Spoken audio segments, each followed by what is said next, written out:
인생은 전설 채널에 오신 것을 환영합니다. 오늘 이야기 바로 시작합니다. 저는 대전 둔산동에 사는 김정순입니다. 환갑을 넘기고 59의 남편을 돌본 지도 벌써 5해가 지났지요.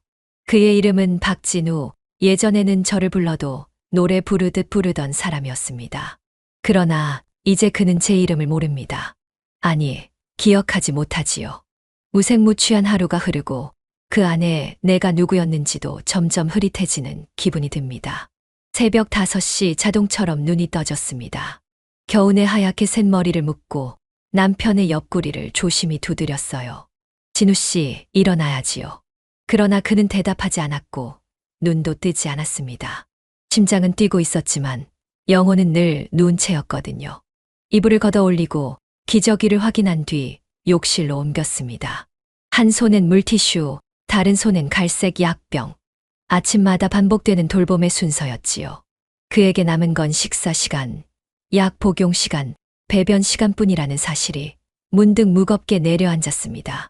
거울을 보니 제 얼굴도 낯설었습니다. 주름은 깊어졌고 눈 밑의 검푸른 그림자는 지워지지 않았어요. 그늘 아래 저는 점점 사라지고 있었습니다.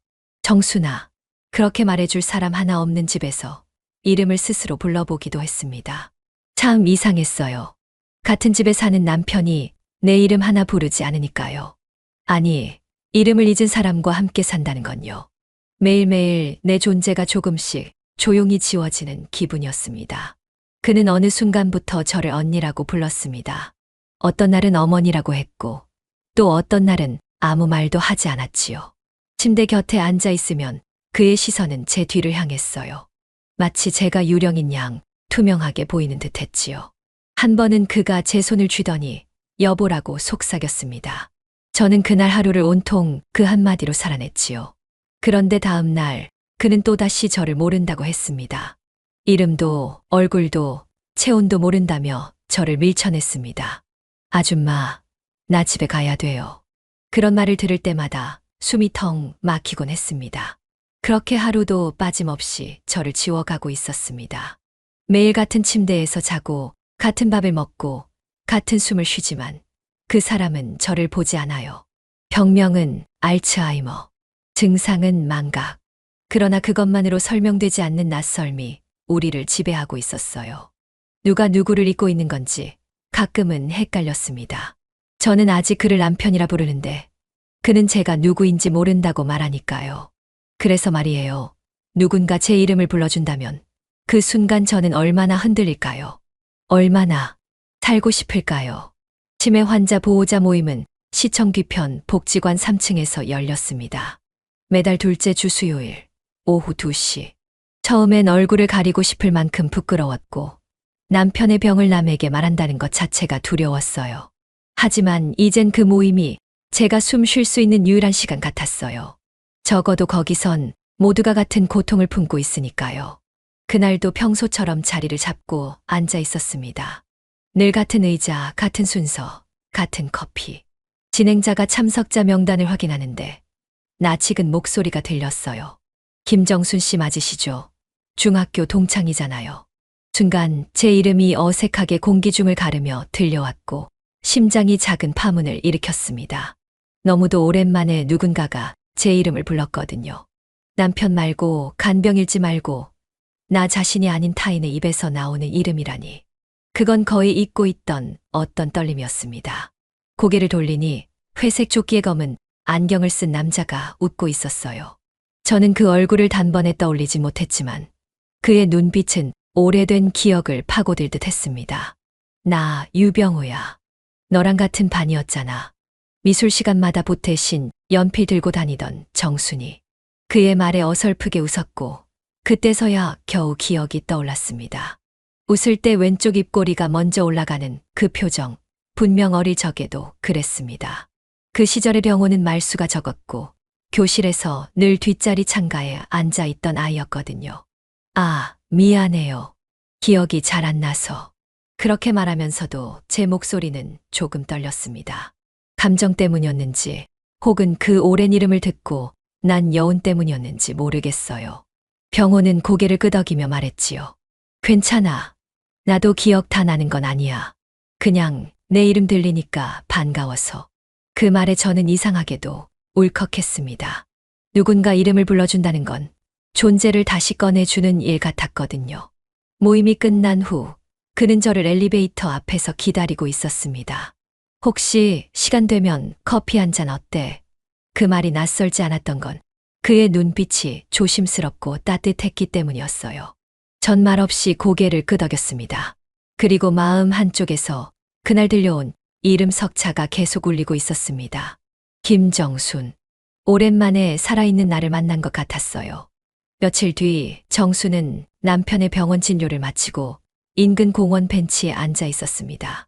머리는 묶지도 못하고 대충 끌어올린 채였고 손엔 미지근한 캔커피가 들려 있었어요. 유병호는 잠시 후 도착했지요. 익숙하게 그녀 옆에 앉으며 말했어요. 많이 지치셨죠? 얼굴이 예전보다 더 마르신 것 같아서요. 정수는 대답 대신 작게 웃었습니다. 웃음이란 것도 너무 오랜만이라 입과 근육이 어색했어요. 병호는 조심스럽게 그녀의 어깨선을 보았고 바람에 날리는 머리카락을 천천히 손가락으로 넘겨주었습니다. 순간 정수는 몸을 움찔했지만 물러서진 않았어요. 그 손길이 부드럽고 어디까지나 조심스러웠으니까요. 머리카락에 먼지가 좀 묻었네요. 병호의 말은 핑계였고 정순도 그걸 알았지요. 그런데 싫지 않았습니다. 오히려 오랜만에 여자로서 느끼는 순간이었어요. 남편은 그녀를 쳐다보지 않아요. 침대에 누워도 식사를 할 때도 심지어 말을 걸 때조차 시선을 맞추지 않았지요. 정수는 그 눈길의 부재에 점점 익숙해졌지만 병호의 시선은 달랐습니다. 그는 눈을 피하지 않았고 정순의 눈동자 안에서 무언가를 오래도록 들여다보려 했어요. 무언가를 아끼듯 무언가를 찾아내려는 사람처럼 말이지요. 그게 낯설고 무섭고 따뜻했어요. 그래서 다시 웃었지요.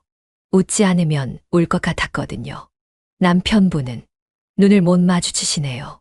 병호가 조용히 말했어요. 정수는 그 말에 고개를 끄덕이며 대답했지요. 처음엔 그것조차 서운했어요. 근데 이제는 그냥 포기했어요. 기대를 버리면 덜 아프니까요. 병호는 말없이 정순의 손등을 바라보다 천천히 한마디 덧붙였습니다. 난 정순 씨 눈을 자주 보고 싶어요. 그 눈에 뭐가 담겨 있는지 그게 궁금해서요. 그 말은 바람처럼 스쳐가는 것이 아니라 따뜻한 체온처럼 머물렀습니다. 정수는 말없이 손에 쥔 캔커피를 꼭 쥐었습니다. 아직 다 식지 않은 온기가 손바닥에 고스란히 전해졌고 마치 병호의 손이 그 위에 겹쳐진 것 같았어요. 그 눈길 하나로 정수는 오래 잊고 있던 감정을 다시 끌어올리고 있었습니다. 정수는 새벽에 눈을 떴습니다. 어두운 집 안, 남편은 여전히 숨소리도 잦은 채 잠들어 있었고 침대 옆 스탠드 아래엔 전날 먹인 수면제와 물컵이 반쯤 비워져 있었어요. 이불을 정리하고 작은 가방에 담요 하나, 캔커피 2개를 챙겼습니다. 서두를 것도 없었지요. 그 시간에 정수는 아무에게도 들키지 않을 이름이었습니다. 공원은 안개가 자욱했고 벤치 위엔 이슬이 맺혀 있었습니다. 그가 먼저 와 있었어요. 유병호는 손을 흔들지도 목소리를 높이지도 않았습니다. 대신 벤치에 자신의 담요를 반쯤 펼쳐놓고 그녀가 앉을 자리를 만들어 두었지요. 정수는 말없이 그 옆에 앉았습니다. 그리고 두 사람 사이엔 익숙한 침묵이 놓였어요. 바스락거리는 낙엽 소리, 멀리서 들려오는 아파트 단지의 엘리베이터 그 사이에서 두 사람은 커피 캔 뚜껑을 천천히 열었습니다. 잠은 좀 주무셨어요? 병호가 먼저 물었고 정수는 고개만 끄덕였습니다. 이른 아침의 공기는 무언가를 씻어내는 느낌이 있었거든요. 그 느낌 덕분에 그녀는 조금 더 솔직해질 수 있었습니다. 남편은 어젯밤에도 저를 언니라고 부르더라고요. 웃기죠? 아내였던 내가 언니가 됐다는 게. 병호는 고개를 돌려 그녀를 바라봤고 눈길이 길게 머물렀습니다. 슬프지만 그 마음 알 것 같아요. 나도 가끔은 내 아내가 딸처럼 느껴졌거든요. 병이 그렇게 만들더군요. 정수는 잠시 그 시선을 피했다가 이내 말했습니다. 누군가한텐 안겨야 했어요. 그냥 너무 추워서. 너무 오래 혼자였거든요. 그 말은 변명이 아니라 작은 고백이었습니다. 병호는 그녀의 어깨에 천천히 담요를 덮어주며 말했어요. 안겨도 돼요. 오늘은 나 있어요. 그리고 아무도 몰라요. 정수는 병호의 어깨에 머리를 기댔습니다. 심장은 조용히 뛰었고 그의 체온이 천천히 전해졌습니다. 밤새 차가워졌던 감정들이 조금씩 녹아내렸고 그 공원의 작은 벤치는 그날 둘만의 은신처가 되어 주었습니다. 병원 면회를 마친 날이었습니다. 남편은 오후 약 기운에 잠들었고 간병인은 정순에게 잠깐 쉴 시간을 내주었지요. 병동은 늘 말수가 적었고 창문은 닫혀 있었으며 복도 끝에는 같은 그림이 매일 붙어 있었습니다. 그것이 시간의 정지 같았고 정수는 이대로 견딜 수 없다는 생각이 들었습니다. 무언가 바람이라도 쐬어야겠다고요. 엘리베이터를 타고 옥상으로 올라갔습니다. 오래된 센터 건물, 벽엔 잡초가 자라고 있었고 철제 난간은 군데군데 녹이 슬어 있었습니다. 하지만 하늘만은 맑았지요. 그곳엔 병호가 먼저 도착해 있었습니다. 그는 철제 의자 2개를 나란히 놓고 정순이 올 방향을 바라보며 앉아 있었어요. 그녀를 보자 조용히 웃었습니다. 조금 늦으셨네요. 그 말에 정수는 입꼬리를 들어 올리며 대답했습니다. 5분은 늦은 게 아니에요. 5년을 기다린 사람 앞에선. 그가 웃으며 의자 옆 작은 보온병을 내밀었습니다. 안엔 따뜻한 보리차가 담겨 있었지요. 병원 매점에서 샀어요. 뜨겁더라고요. 정수는 컵을 받아들며 그의 손끝을 스쳤습니다. 그 순간 아주 짧고 얕은 떨림이 일었고 병호는 시선을 피하지 않았습니다. 정순 씨. 그의 목소리는 조금 낮고 조심스러웠습니다. 누군가 이름을 불러준다는 건 그런 거예요. 부르고 싶어서 기억하고 싶어서 그러는 거예요. 정수는 한참 동안 말없이 있었습니다. 손에 쥔 컵이 점점 미지근해질 무렵 그녀는 그를 바라보았습니다. 햇살이 병호의 왼쪽 얼굴에만 닿아 있었고 나머지 반은 그림자였습니다. 그 명암의 경계에선 말하지 않아도 다 알아지는 순간이 있었어요. 그녀는 천천히 손을 그의 무릎 위에 얹었습니다. 말없이 조용히. 병호는 움직이지 않았습니다. 대신 정순의 손을 덮었지요. 그리고 아주 천천히 그녀 쪽으로 몸을 기울였습니다. 숨이 얕아졌고 둘 사이의 거리는 이제 말보다도 숨소리가 먼저 닿을 정도였습니다. 햇살 속에 그녀의 눈동자가 반짝였습니다. 부드럽고도 서늘한 공기가 살갗을 스쳤고 정수는 눈을 감았습니다. 병호의 손이 그녀의 손가락을 따라 올라왔고 그 손끝이 뺨을 스쳤습니다. 괜찮아요? 그 물음에 정수는 대답하지 않았지만 고개를 아주 천천히 끄덕였습니다. 입술이 닿은 건 아주 찰나였어요. 그러나 찰나란 말로는 모자란 시간이었습니다. 그 입맞춤은 조심스러웠고 오래 참은 이들이 서로를 만지는 방식이었지요. 정수는 병호의 어깨에 손을 얹었습니다. 그 손길이 닿자 병호는 살짝 그녀의 허리를 감싸 안았고 그 순간 모든 것이 정지된 듯 했습니다. 바람도 시간도 기억도. 입술이 떨어진 후에도 둘은 한동안 아무 말이 없었습니다. 정수는 숨을 들이켰고 병호는 그녀의 이마에 입을 맞췄습니다. 아주 조용히 조심스럽게. 그리고 이렇게 말했지요. 이름을 불러준 그 사람이 나를 안아주었어요. 정수는 웃지도 울지도 않았습니다. 다만 그 순간을 기억하겠다는 듯 병호의 어깨에 얼굴을 묻었습니다. 오래, 아주 오래도록 그렇게 있었습니다. 그리고 속으로 중얼거렸어요. 그래도 나는 살아있구나. 정수는 매일 밤 간병일지를 씁니다. 식사한 시간, 약 복용량, 배변 상태, 피부 상태까지 빠짐없이 적지요. 잊지 않으려는 싸움 같기도 하고 붙잡고 싶은 기록 같기도 했습니다. 하지만 일지의 글씨는 갈수록 작아지고 문장은 점점 단순해졌습니다. 병세는 나아지지 않았고 남편의 반응은 무표정 속에 갇혀 있었어요. 이불을 걷어주고 물수건으로 이마를 닦아줄 때마다 정수는 자신이 점점 사라지는 기분이 들었습니다. 하지만 그녀에겐 또 다른 기록장이 하나 더 있었어요. 그건 간병일지 뒤에 숨겨둔 얇은 공책이었습니다. 겉표지는 그냥 흔한 노트였지만 그 속엔 그녀의 마음이 가득했지요. 병호와 나눈 대화, 그의 시선, 손끝의 온도, 그리고 정순이 혼잣말로 삼킨 감정들이 조용히 눌러져 있었습니다. 누군가 들추기라도 하면 모든 게 들킬 것 같았지만 그걸 쓰지 않고는 도무지 견딜 수 없었어요. 어느 날 오후 병호는 남편의 병실을 찾았습니다. 책 한 권을 들고 와 정순에게 건넸어요. 이 책 예전에 좋아하셨다면서요. 책은 낡은 시집이었고 책갈피에는 병호가 직접 적은 시 한 구절이 있었어요. 정수는 그 페이지를 펴보다가 무심코 간병일지 뒤에 메모장 한 귀퉁이를 보여주고 말았지요. 병호는 조용히 고개를 기울였습니다. 이건 정순 씨가 쓴 거예요. 정수는 손에 쥐고 있던 펜을 내려놓으며 작게 웃었어요. 간병일지엔 정직하게 써야 하잖아요. 체온, 약, 식사량. 하지만 그 뒤엔요, 진짜 제가 있거든요. 병호는 그 공책을 가볍게 넘겨보다가 손끝으로 한 문장을 짚었어요. 오늘 그 사람의 시선에 내가 있었다. 그러곤 이렇게 말했지요. 왜 이런 글을 몰래 쓰세요? 그 물음 앞에서 정수는 오래 침묵했습니다. 그리고 천천히 대답했어요. 그래야 덜 죄인 같거든요. 누굴 사랑한다는 게 죄라면 이건 고백이 아니라 고해성사예요. 병호는 아무 말 없이 책 속 시구를 따라 소리 내어 읽기 시작했습니다.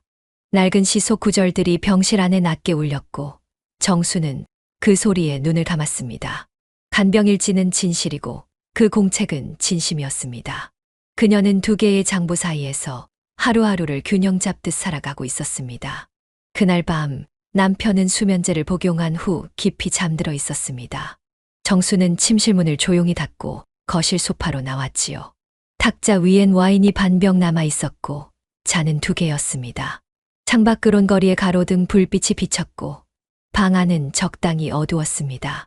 그녀는 소파에 앉아 손등으로 목덜미에 땀을 닦았습니다. 몇 분 후 초인종이 울렸어요. 아주 낮고 조심스러운 벨소리였습니다. 현관문을 열자 병호가 서 있었습니다. 그의 얼굴엔 말 없이 허락을 구하는 표정이 있었고 정수는 무언가를 더 묻지 않았지요. 문을 열어주며 조용히 말했습니다. 남편은 잠들었어요. 병호는 고개를 끄덕이며 집 안으로 들어왔고 그녀는 조심스럽게 잔에 와인을 따랐습니다. 붉은 빛이 잔에 고이자 그녀의 눈가에도 잔잔한 미동이 일었어요. 두 사람은 소파에 마주 앉았습니다. 침묵이 길어지지 않도록 정순이 먼저 말을 꺼냈어요. 오늘은 이상하게요. 너무 외로웠어요. 그냥 누군가 제 곁에 있어줬으면 했어요. 병호는 눈을 맞추며 말했지요. 나도 그랬어요. 정순 씨 생각만 나더라고요. 와인이 입술을 타고 목으로 흘렀습니다.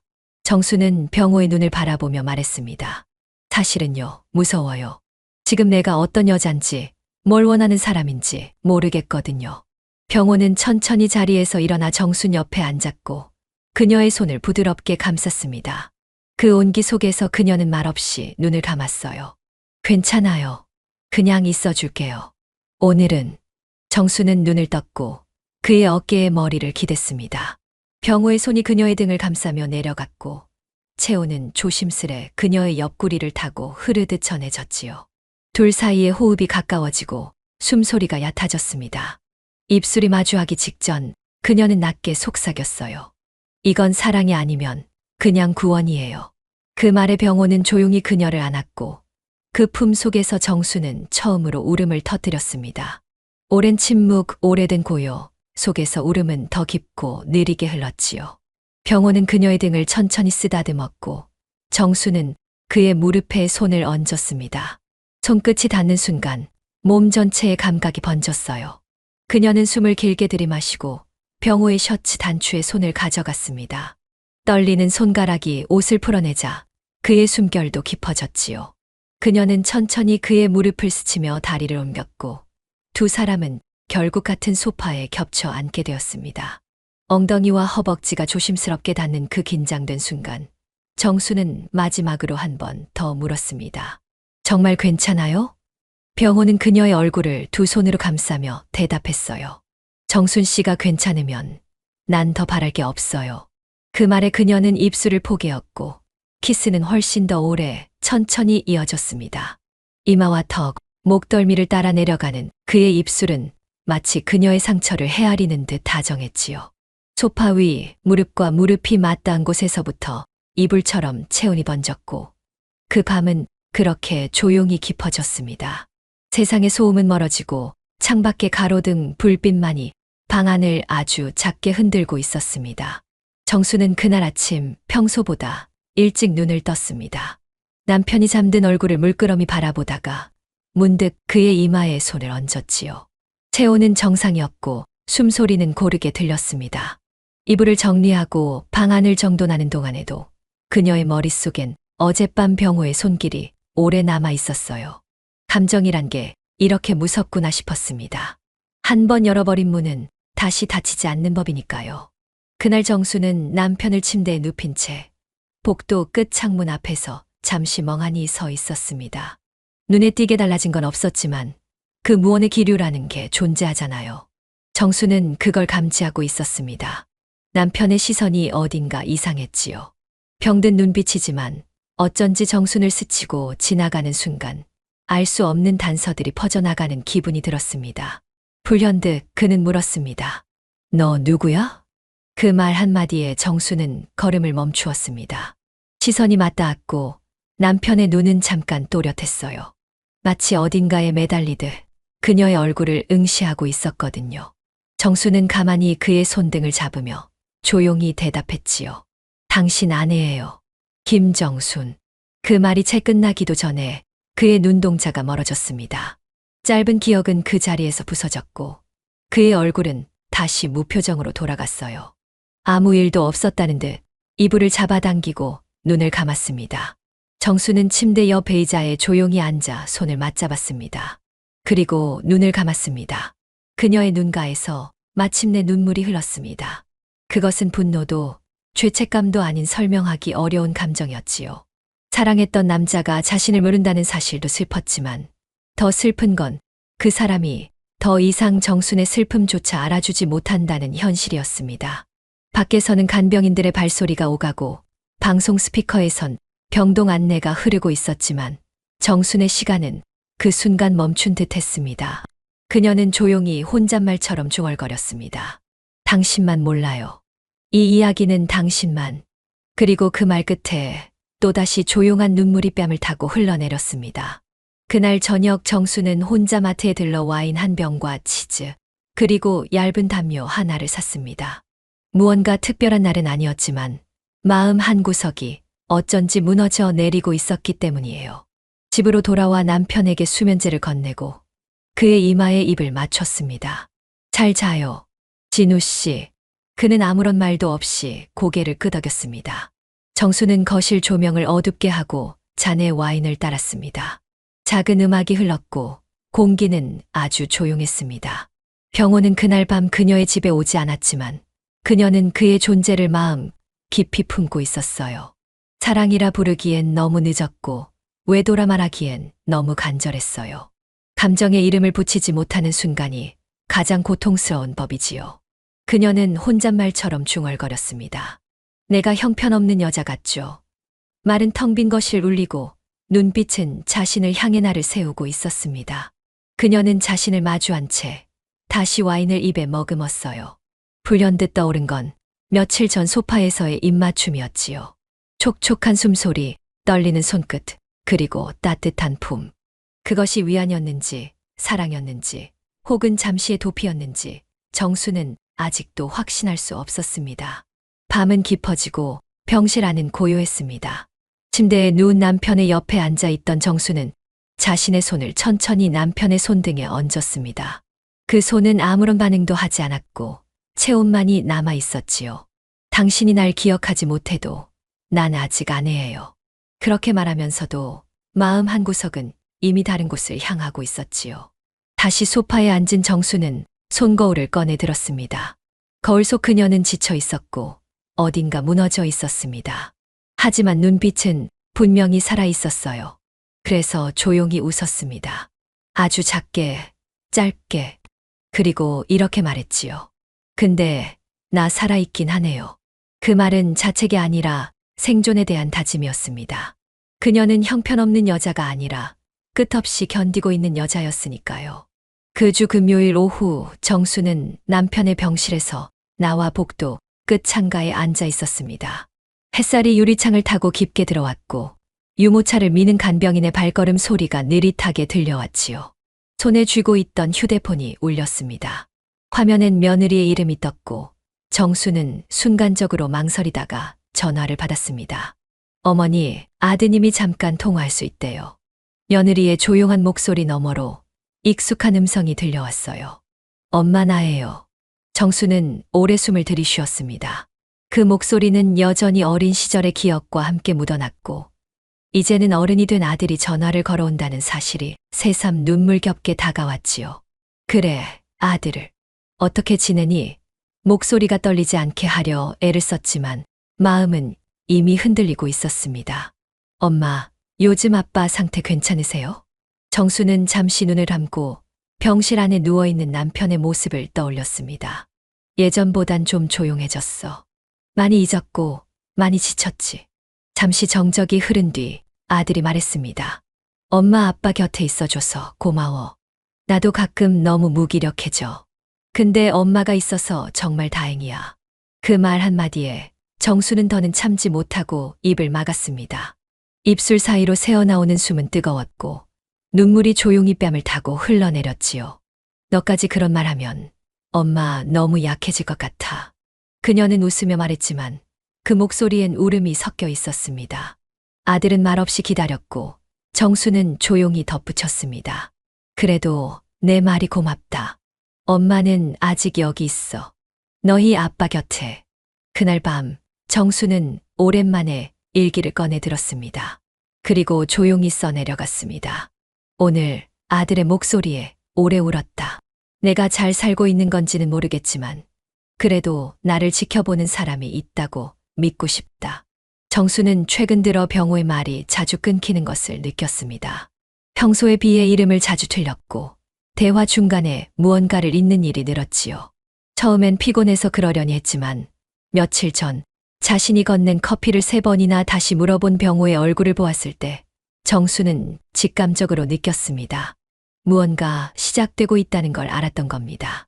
그날 그녀는 조심스럽게 말했습니다. 병호 씨, 나랑 병원 한번 가요. 그냥 검진 정도로요. 병호는 웃으며 넘기려 했지만 정순의 표정이 단단하다는 걸 알고는 고개를 끄덕였어요. 그래요. 정순 씨가 그렇게 말하면 내가 왜 못 가겠어요.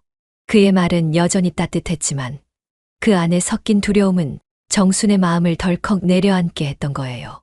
며칠 뒤 병원.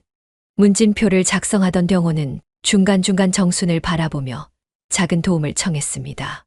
몇몇 질문엔 한참을 고민하다가 겨우 체크를 했더라고요. 진료실 안 의사의 조용한 설명과 함께 경도인지장애라는 단어가 처음 등장했어요. 완전한 진단은 아니지만 시작일 수 있다는 말이었고 정수는 숨을 참으며 들었지요. 병호는 말없이 손을 내밀었고 그녀는 그 손을 꽉 잡았습니다. 떨림 없이 그러나 마음은 조용히 무너지고 있었던 겁니다. 병원 앞 벤치에 나란히 앉았을 때 정수는 눈을 감고 있었습니다. 병호는 그녀의 손을 가볍게 쥔 채 느린 말로 조용히 속삭였지요. 혹시 내가 이름을 잊더라도 얼굴만은 안 잊을게요. 그 말에 정수는 눈을 떴고 병호를 바라보았습니다. 그의 눈엔 농담도 연민도 없었고 오직 진심만이 담겨 있었던 거예요. 정수는 말없이 고개를 끄덕였고 병호의 어깨에 머리를 기댔습니다. 그리고 아주 천천히 그에게 입을 맞추었습니다. 이번 입맞춤은 위안이 아니었고 책임도 아니었습니다. 말로 다 하지 못한 미래에 대한 다짐, 기억보다 더 오래 남을 무언가를 새기고 싶었던 순간이었습니다. 그 순간은 오히려 사랑보다 깊은 맹세 같았던 것이 분명했습니다. 일기장은 침대 옆 서랍 안 오래된 손거울 아래에 숨겨져 있었습니다. 정수는 남편이 잠든 밤이면 가끔씩 그것을 꺼내었고 무릎 위에 얹어 조용히 펜을 들었지요. 오늘도 그런 밤이었습니다. 스탠드 불빛 아래 그녀는 천천히 페이지를 넘겼습니다. 손끝이 종이를 스치는 소리는 아주 조용했고 마음속엔 정리되지 않은 말들이 가득했어요. 나도 아내였고 여자였습니다. 그렇게 쓰기까지 몇 번이나 펜 끝이 망설였습니다. 문장을 마치기 전에 깊게 한숨을 쉬었고 다시 눈을 감았지요. 남편 곁을 지키며 보낸 날들이 머릿속에 펼쳐졌습니다. 처음엔 울면서도 참고 나중엔 무표정하게 웃었고 지금은 그저 살아있다는 것 자체가 감정이 되어버렸거든요. 난 그 사람을 떠나지 않았지만 돌아오지도 않았다. 정수는 이 문장을 쓰고 나서 한참 동안 움직이지 않았습니다. 손끝이 떨렸고 눈가엔 물기가 번졌지요. 누가 들여다보면 아마 이 일기는 배신의 기록처럼 보일지도 모르겠습니다. 하지만 그건 아니었습니다. 그것은 견딤의 기록, 사랑의 폐허 위에 남은 마음의 잔해였으니까요. 그녀는 천천히 자리에서 일어났고 남편의 침대로 다가갔습니다. 남편은 고요히 숨을 쉬고 있었고 얼굴은 더 깎여 나간 듯 말라 있었어요. 정수는 그의 머리맡에 앉아 조용히 손을 뻗었습니다. 그 머리칼은 예전보다 훨씬 부드럽게 흩어졌고 그녀의 손끝에선 그 사람의 오래된 체온이 어렴풋이 느껴졌습니다. 당신은 모를 거예요. 내가 어떤 시간을 지나왔는지. 속삭이듯 말하며 머리카락을 정리해 주던 손길이 점점 느려졌습니다. 정수는 그 밤을 잊지 않으려는 듯 아주 조심스럽게 그의 이마에 입을 맞췄습니다. 그것은 인사였고 작별이었고 아직도 그녀가 아내라는 증거였습니다. 그렇게 오늘의 마지막 문장을 떠올렸습니다. 나는 아직도 그 사람의 여자입니다. 병원 뒤편 작은 원룸은 오래된 간판 아래 비어있던 방 하나였습니다. 정수는 병호의 손을 잡고 그곳 문을 열었지요. 오후 진료가 끝난 병원 복도에서 조용히 빠져나온 두 사람은 말이 없었습니다. 병호는 작은 가방에 갈아입을 셔츠 하나를 챙겨왔고 정수는 모자 하나만 눌렀었습니다. 그날따라 하늘은 맑았고 바람은 아주 적당했어요. 그러나 그들이 들어선 원룸 안은 누구에게도 보이지 않는 그림자 같은 공간이었습니다. 방은 작고 단추했습니다. 싱글 침대 하나, 좁은 책상, 전기포트와 묵은 냄새. 창문 밖으론 병원 담벼락이 가까이 다가와 있었지요. 정수는 병호가 커튼을 닫는 모습을 조용히 바라봤습니다. 그의 손이 천을 당기는 그 짧은 시간조차 정순에겐 떨림이었어요. 그들은 말없이 서로를 바라보다가 조용히 침대 옆에 나란히 섰습니다. 숨이 얕아졌고 손끝이 다가갔지요. 병호가 먼저 손을 뻗어 정순의 뺨을 감쌌습니다. 그 손바닥은 따뜻했고 이마에서 귀끝을 타고 천천히 내려가며 그녀의 머리카락을 정리했어요. 그가 속삭였지요. 오늘 우리 아무 말도 하지 말아요. 그냥 기억만 남도록. 정수는 말없이 고개를 끄덕였고 그 순간 그의 입술이 닿았습니다. 키스는 조심스럽고 길었습니다. 입술과 입술 사이, 눈꺼풀 위, 목덜미로 이어지는 그 길은 체온의 궤적처럼 남았습니다. 옷은 천천히 벗겨졌습니다. 병호는 그녀의 등을 따라 손끝을 내렸고 정수는 그의 손목을 감싸 안았지요. 숨소리가 가까워지고 가슴이 서로 닿기 시작했을 때 그들은 시간을 잊었습니다. 등허리를 감싸는 팔, 허벅지를 스치는 무릎, 종아리에 걸린 담요, 끝자락. 정수는 병호의 이름을 부르지 않았습니다. 다만 그의 체온을 기억하려는 듯 조용히 그의 가슴에 얼굴을 묻었습니다. 한밤이 되도록 불은 켜지지 않았습니다. 창밖에선 간간히 구급차 소리가 들려왔고 두 사람은 서로를 꼭 안은 채 침대에 누워 있었어요. 병호는 천천히 그녀의 손을 잡고 말했습니다. 우린 죄인이 아니라 남은 시간의 애인이에요. 그 말에 정수는 눈을 감고 고개를 끄덕였지요. 그 말이 정당화가 아닌 위로였다는 걸 그녀는 알았습니다. 병호는 그녀의 손등에 입을 맞췄습니다. 정수는 그의 가슴에 손을 얹은 채 천천히 눈을 떴습니다. 어둠 속에서도 그녀의 눈동자는 맑았습니다. 그 밤 두 사람의 등은 마주하고 있었지만 그림자는 하나로 겹쳐져 있었어요. 흔들리는 체온과 얇은 숨결 속에서 정수는 처음으로 진심을 말했습니다. 나 이렇게라도 살아보고 싶었어요. 그 순간 그 방 안의 공기까지도 조용히 울고 있었는지도 모르겠습니다. 며칠 뒤 정수는 평소처럼 병호가 앉아있던 공원 벤치로 향했습니다. 그녀의 손엔 보온병과 작은 빵공지가 들려 있었고 얼굴엔 익숙한 미소가 스며 있었지요. 하지만 그날따라 병호는 조금 달랐습니다. 그녀를 보는 눈빛이 어딘가 낯설었고 인사를 건네는 목소리엔 망설임이 섞여 있었어요. 저기 혹시 어디서 본 적 있나요? 정수는 그 말에 멈춰 섰습니다. 심장이 순간 멈춘 듯 했고 손에 들린 보온병이 작게 흔들렸지요. 그녀는 조심스럽게 앉으며 웃어 보였지만 그 웃음은 너무 조용했습니다. 나예요. 정순이요. 병호 씨. 그러나 병호는 여전히 고개를 갸웃했습니다. 정순 미안해요. 이름은 익숙한데 얼굴이 흐릿하네요. 그 순간 정순은 몇 해 전 남편의 얼굴이 떠올랐습니다. 자신을 바라보며 누구세요? 라고 묻던 그날 아침이요. 그 장면과 지금이 겹쳐졌고 그녀는 아무 말 없이 고개를 숙였습니다. 공원 바람이 잎을 흔들었고 빵공지는 아직 뜯기지도 않은 채 손에 남아 있었습니다. 괜찮아요. 정수는 조용히 말했습니다. 괜찮다고 말할 수밖에 없잖아요.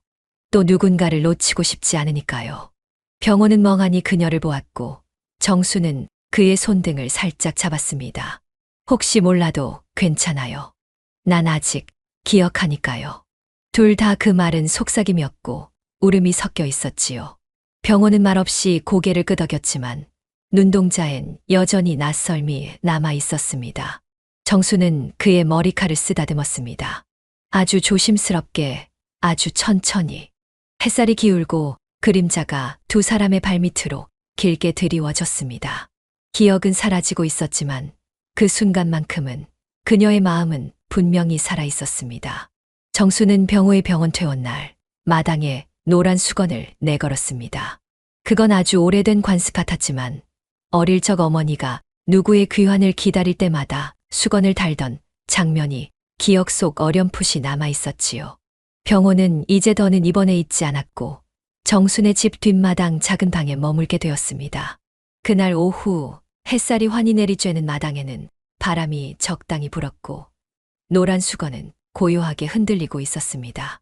병호는 마당 한가운데 놓인 나무 의자에 앉아 있었고 정수는 조용히 다가가 그의 옆에 앉았지요. 두 사람 모두 오래된 기억을 잃었지만 손끝은 아직 서로를 알고 있었습니다. 아무 말도 하지 않은 채 정수는 병호의 손을 감싸주었습니다. 어떤가요? 이 집은? 정순이 물었고 병호는 잠시 고개를 갸웃하다가 말했습니다. 낯설진 않아요. 이 마당 어디선가 본 것 같기도 하고요.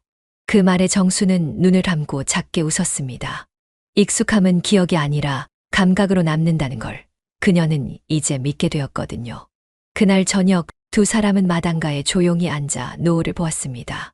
붉게 물든 하늘 아래 흔들리는 수건과 마른 풀잎 사이로 정수는 천천히 말을 꺼냈습니다. 사랑은 사라졌지만 손끝엔 남아 있었어요. 그 말은 누구에게 하는 것도 누구를 위한 것도 아니었습니다. 그저 자신에게 걸어두는 마지막 다짐이었지요. 병호는 그녀를 바라보았고 정수는 그의 시선을 피하지 않았습니다. 얼굴은 더 늙었고 눈동자는 더 흐려졌지만 그 속엔 여전히 따뜻함이 남아 있었어요. 마치 처음 만났던 날처럼요. 바람은 여전히 수건을 흔들고 있었고 두 사람의 손은 나란히 놓인 채 마지막 햇살을 받아들이고 있었습니다. 정수는 속삭였습니다. 기억하지 않아도 괜찮아요. 내가 다 기억할게요. 그 순간 그녀의 눈가에 맺힌 빛은 햇살 때문이었을지도 모르지만 그건 아주 오래 흘려보내지 못했던 눈물이기도 했습니다. 그렇게 흔들리는 수건 아래에서 두 사람은 아무 말 없이 앉아 있었습니다. 무언가 끝나가는 듯 했지만 동시에 또 다른 시간이 시작되고 있는 느낌도 들었지요. 사랑은 잊히더라도 손끝은 기억하고 있었으니까요.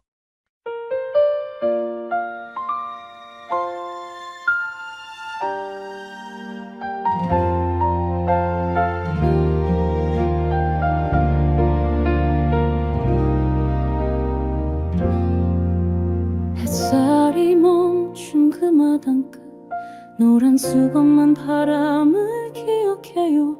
당신의 눈은 먼 곳을 보지만 나는 그 손끝을 아직 알아요. 사랑은 말이 아니었죠. 기억보다 오래 남은 온기. 사랑은 사라졌지만 손끝엔 남아 있었어요. 당신이 몰라도 괜찮아요. 나는 다 기억하니까요. 이 흔들리는 마음 끝에서 우린 다시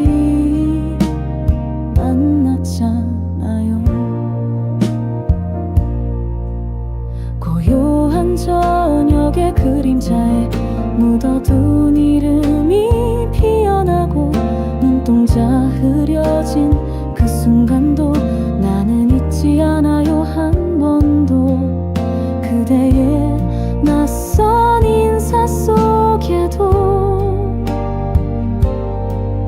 내가 있단 걸 알 수 있었죠. 사랑은 멀어졌지만 손끝은 나를 붙잡았죠. 아무 말 없이 앉아도 돼요. 그 온기면 충분하니까요. 이 노란 수건 흔들릴 때 당신은 내 곁이었어요.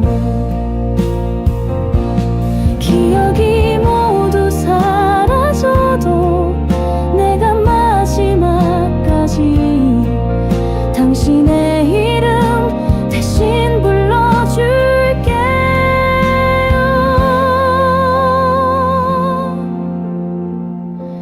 사랑은 사라졌지만 우리의 하루는 남았죠.